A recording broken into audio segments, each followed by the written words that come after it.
Why me? Why does this always happen? Is it that they don't like me? I could have sworn she snubbed me just now. Why do I feel like she's always throwing shade? I'm always nice to her. Why she's not nice to me? It's so funny, but I just couldn't believe that this person said that they thought I was this. Like, I can't believe that. I have to try and show her that's not the case. Questions you ask yourself as a victim.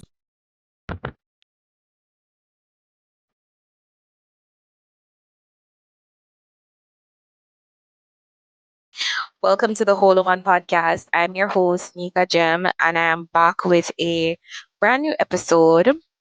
On today's podcast, I will be addressing something such as my previous series that I ended abruptly.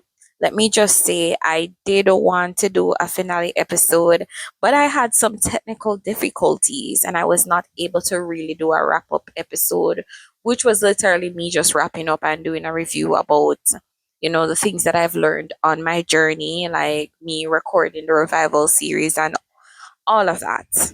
So let me just say, first and foremost, before we even get further, do not forget to like, comment, share, and subscribe so that you can get more content. And don't forget to check out all of my links below to all of my social media pages and all other platforms where I blog, where I write, and so forth. So, yes, stay connected. So, yes, the revival series. The revival series was really just me doing commentary on aspects of my life as a Christian that I think needed some work, or just basically areas that I knew played a big part in my life, in my journey, in my spiritual journey, that is. So I would have talked about friendships, I would have talked about listening to secular music, and I'm not going to run through everything, but I must say that at the end of it all, I've just come to the conclusion that revival is an ongoing process. Like, you should always be renewed, your soul should always be enriched, especially as a Christian. So it was really just a wake up call. It was me basically waking up myself saying, you need to pay more attention to this, you need to pay more attention to that. And whereas I have seen a difference in terms of I'm more aware, I think. I'm not going to lie and be like, oh yes, I'm definitely where I want it to be, or I'm 100 times better or 1,000 times better. But I will say that I have come to peace about lots of the topics that I discussed.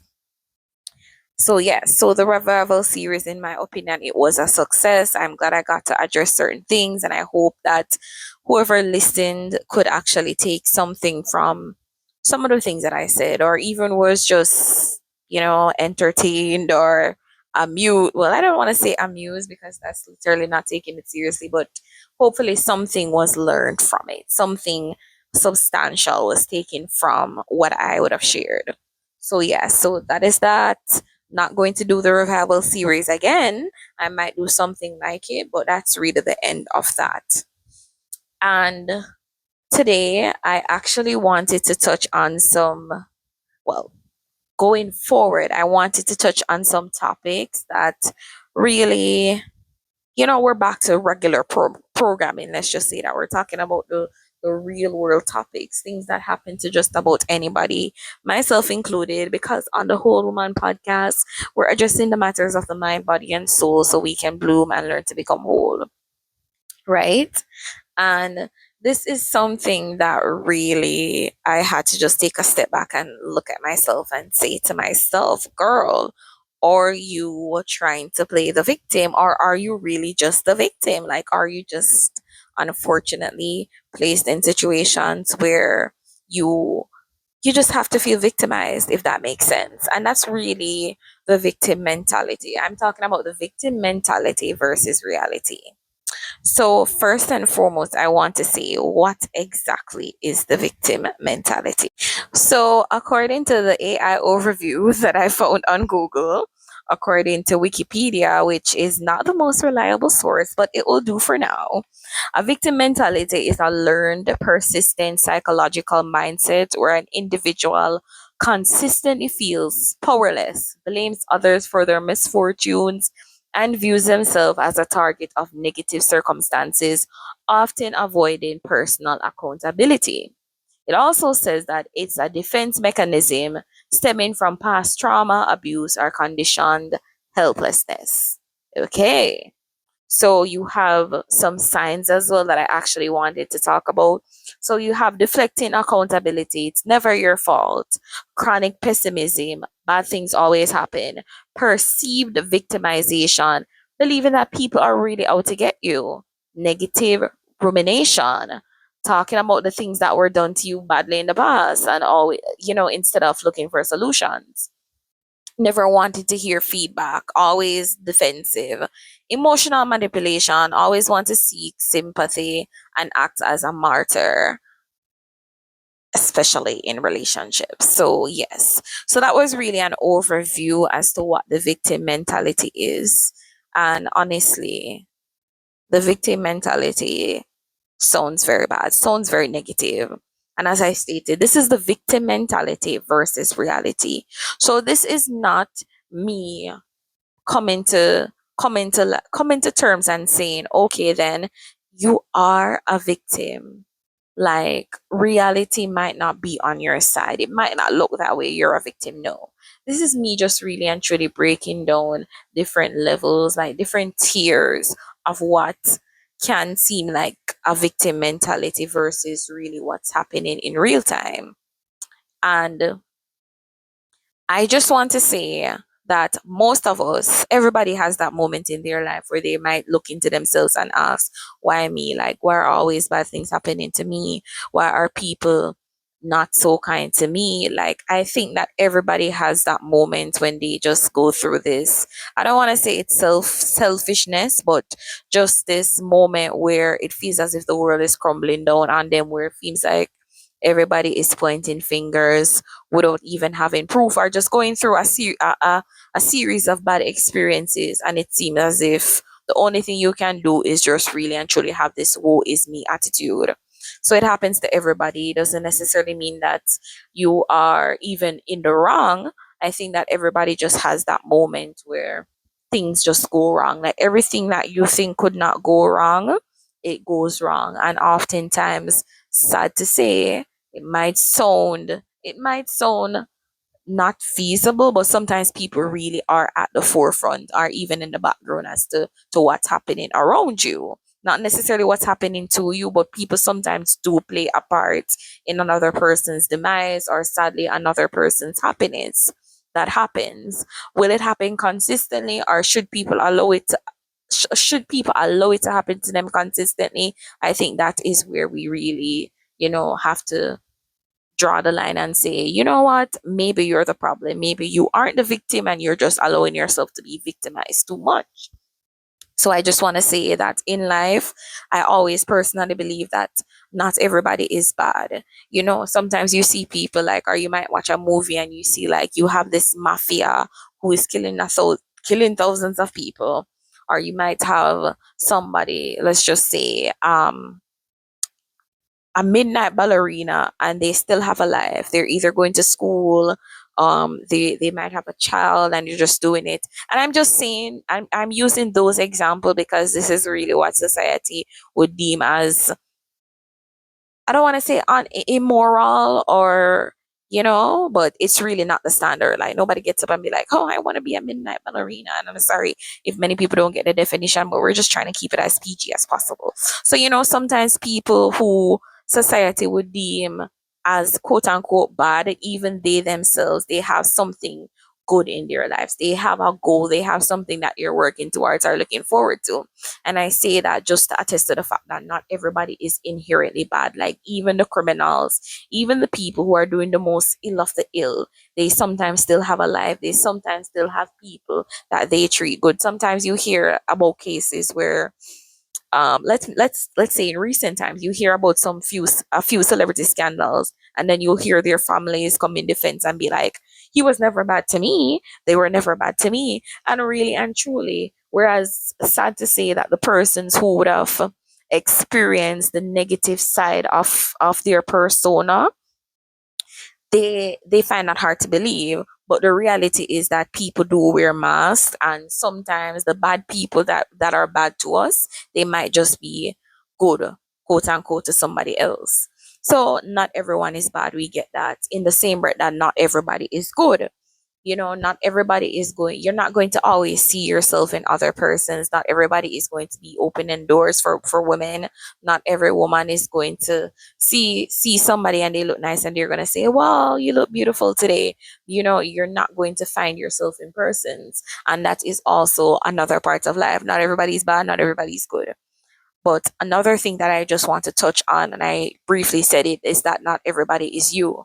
I feel like when it comes on to the victim mentality, sometimes these people are not necessarily quote unquote crybabies. And I just want to just be, you know, how should I say? I don't want to say devil's advocate because I'm never that, but I'm trying to just look at both perspectives, the outside world and the victim's world. Like sometimes people, especially for people who are quote unquote people pleasers, they have this expectation that if they do good enough, people will like them, people will want to come around and people will want to hang with them. You have people as well who just are raised in a way they can't say no, people who love to bend over. I don't even want to say bend over backwards, but there are just some people who do things that not everybody would do. There are just some people based on their love language, and that is something that I say so much, but somebody's love language might just be to run a mile to show you that, they appreciate you, but not everybody is going to do that. And because of the fact that they're a people pleaser, they're a pushover, they're doing stuff that is uncommon in order to show their appreciation. Sometimes they look for that. They look for that same um they look for that on the receiving end. They look for that same type of effort. But the reality is that's just not life. Like I've heard many people even say it before that, it's not that I'm looking forward to getting this from you, but you would have thought. And I remember reading this book once. It was called The Go Giver. Actually, I always remember that book.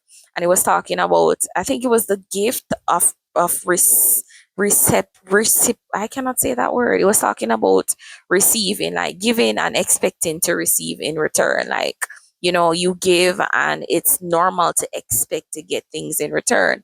Not saying that it's a tit for tat, but it's like an openness that if you give, of course, somebody else will give back to you. And I think that in many cases where people are victims, sometimes it's coming from the whole plot that, I've been there for you, I've showed up for you, and you're just not doing the same for me. But the truth is, not everyone is you. Like, not everybody is going to answer the phone at 1 a.m. when you need them. Not everybody is going to be available for every event when you call them last minute. Not everybody is going to be there and hug you when you cry. Some people will say, here's $1,000, go and buy a drink. Like, everybody thinks different, everybody acts different. And it's so important, especially as we get older, or, as we go through life. It's not even just about age, but as we go and grow through life, that we're all different individuals. Like, you're not necessarily going to see you in other people.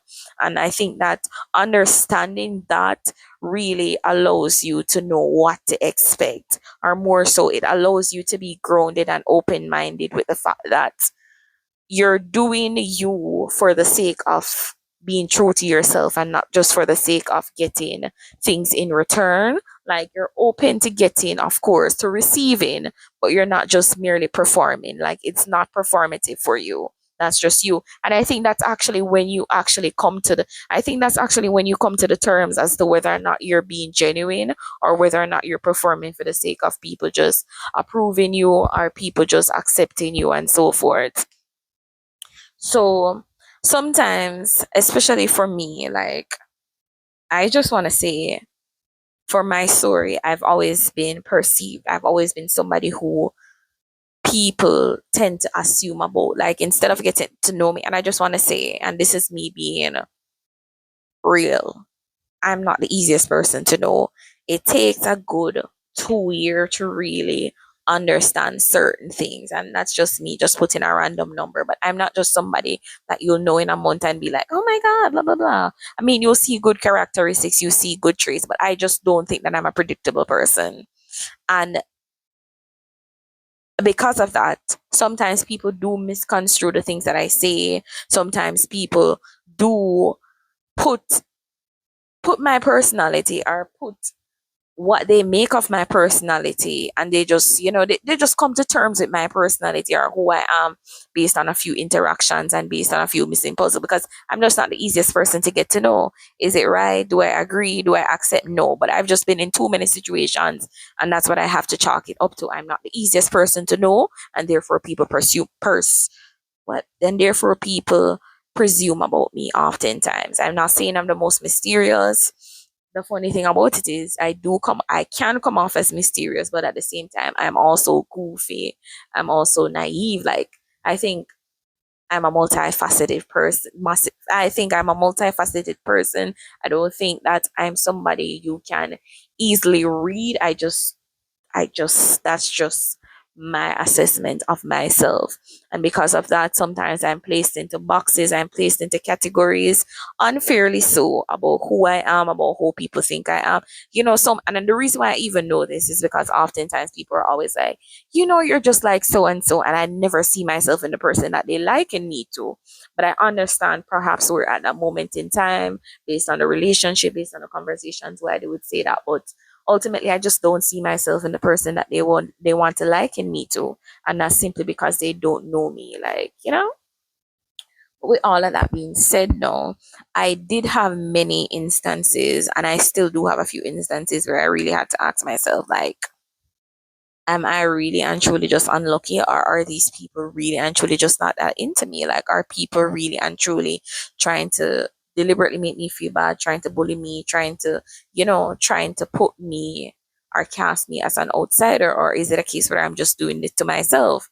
And I had to really and truly learn the fact that one of my biggest mistakes, as I would have stated, is that not everyone is me. I'll have the best intention, and trust me, I'll be met with some of the worst assumptions. Sometimes I hear people say, oh, you know what, I didn't know you are, in the beginning I thought you were this, I thought you were that, where I've never had that outlook on life. I've always learned to just not see somebody and never interact with them and think the worst about them. That's just something that I try not to do. Like, I know for a fact that social media is a cover.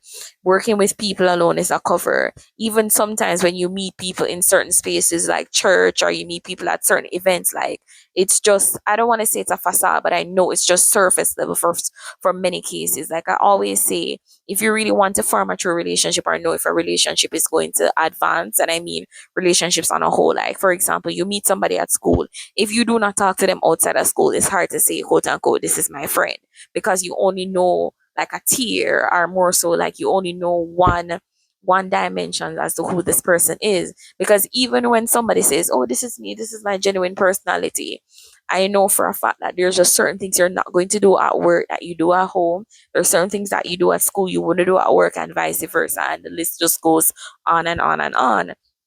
So I always tell myself, never assume about people. Never assume you know somebody. Never assume that this is everything. Like they've showed all of their cards and so forth. And because of that, I think with the whole idea of me conditioning my mind to in that way, I've always learned how to focus on me. Like, I'm very focused upon myself. Like, if it has nothing to do with me, it's fine. Like, I'm not going to be offended. Like, I just try my best to really mind my business. Am I saying I'm not an empathetic person? Am I saying that I'm not somebody who actively listens? I'm not saying any of that, but I've just learned how to just really stay in my lane, mind my business. If it doesn't concern me, just doesn't concern me. I'm just not going to just push myself into the person's lives, or try to even assert myself in anything that they're doing. Like, like, I've learned over time how to really and truly know when I'm not wanted. Like, honestly, I'm the type of person, I will literally cut myself out before I cut myself in. And I say that because of the fact that, as I mentioned, like, I've always been presumed about, right? So with all of that being said, no, I had to learn how to really and truly take accountability to the fact that I sometimes did things because I thought, okay, if I was nice enough, they would look at me different. Like if I prove myself, if I prove that I'm funny, if I prove that I'm cool, if I prove that I'm this, like they wouldn't have to look at me sideways. Like I've honestly, and I, this is so funny and this is so random, but I always see this sign. I have no idea what it means in a sense. I don't know if it's related to a company, but I'm always seeing like this billboard and it says proven. And it's so weird because it's so simple, but every time I see it, I just always want to know proven what. But at the same time, I always apply it to myself in the sense that I've proven, like I'm always having to prove myself. It sounds so weird and I'm trying to kind of make it sound cinematic or whatnot, but I've always been in, every time I see the billboard, I'm like, what exactly is proven? Like I'm always passing the billboard. And I just like the word. It's so weird to say, but I always like the word. I always say like I would literally write a book, just call it proven, because I'm always in a situation where I feel like I have to prove myself in every single, like almost every single area of my life. And sometimes when I try to quote unquote prove myself and I realize there's no improvement in terms of the relationship, in terms of this, in terms of that, I just have to throw in the towel. Like I had to learn how to understand that sometimes no matter what you do, people are just always going to have their opinions. They're always going to have their assumptions. They're always going to think what they want to think, irrespective of what you do or what you don't do. Of course, your actions and your words do influence people. It can influence people's perception, but just the same, irrespective, you can't just live a performative life in terms of always trying to say to them, hey, look at me, I'm a good girl, or hey, look at me, I'm not bad.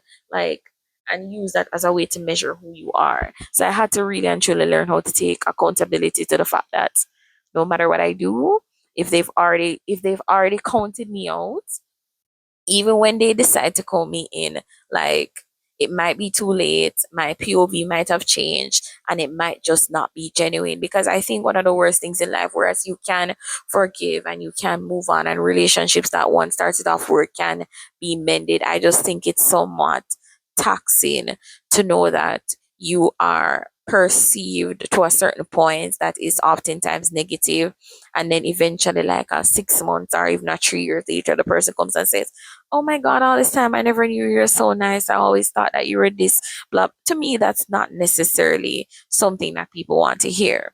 And because of that, I just had to learn to myself, like, if things are supposed to flow, they'll flow. If things are supposed to happen, they'll happen. And that is not even a matter of fatalism, but it was more so me just coming to terms with the fact that not everybody is me. Not everybody looks at life the same way. People have their issues, people have their vices, people have their restrictions, their reservations, and I just had to learn how to come to terms with that.